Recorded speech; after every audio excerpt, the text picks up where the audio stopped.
Spencer Jakab, before you started writing personal finance columns and books like Heads I Win, Tails I Win, about individual investing, you're a top-ranked stock analyst on Wall Street. So my first question is this: is the system rigged against small investors? No, I don't think it's rigged, and doesn't need to be rigged, because small investors shoot themselves in the foot all by themselves. They don't need help from Wall Street doing it. You know, you're given the gun, and you load it, and you point it at your own head. I mean, people's performance is extremely bad, but it's self-inflicted. You know, the weapons are given to you, and you load them and fire them. And it's shocking. People actually have no idea how poorly they do. And you list a number of these things in the book. Let's review a few of them. The first thing I want to find out is active versus passive investing, because this is a very big topic now. So if they're using active investing, are they shooting themselves in the foot? Yeah, to a large extent, because you're paying for that. You're paying a guy to put on a suit, go to an office, pick stocks for you. He's not necessarily going to be a bad stock picker, but it's essentially a coin flip, and you're paying him over a percentage point of your returns to do it. We live in a very low return world. A percentage point adds up to a lot. You lop a percentage point off of your returns over many years, you could be making half as much money. So it essentially doesn't make sense. I mean, and especially if you pick someone who's been doing very well, who's a big star, 5-star manager or whatever, because it's like the Sports Illustrated cover curves. They tend to revert to the mean and not be as good in the future. What about using a robo-advisor? Because this is something we're hearing a lot about now. So what are the benefits of using a computer to allocate your assets? And what do you miss out from not having a human being on the other end of the phone? Well, for a lot of people, I think a robo-advisor is a very good choice. They typically charge about 1/4 of a percentage point, which is a lot less than a human charges you. They'll balance your portfolio all by themselves. They do tax loss harvesting. You know, I think they're very, very good products. I'm considering using one myself, actually. But there's some people who are really prone to panic, prone to exuberance. You know, pets.com comes around and you just have to jump on it, or the Dow drops 700 points and you want to dump everything.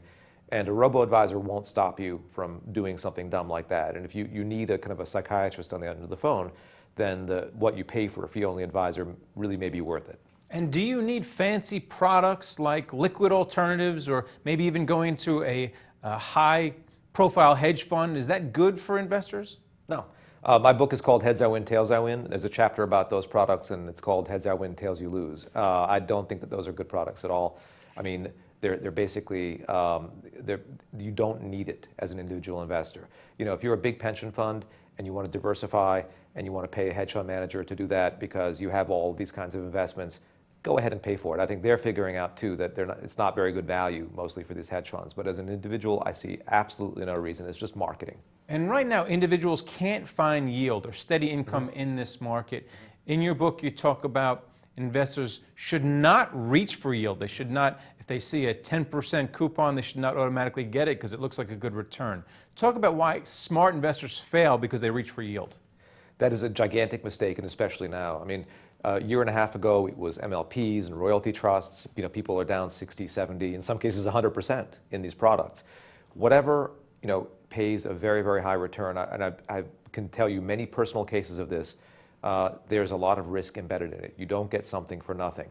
And the people who reach for yield are the most conservative investors usually. It's not someone who's out there to shoot the lights out. It's someone who needs the income, and you cannot afford to lose half your money overnight in a product like this, and you often will. You have to be extremely careful and accept a lower yield in this world so you can sleep at night, unfortunately. All right, and then finally, say I want to speculate and actually go out and buy a stock.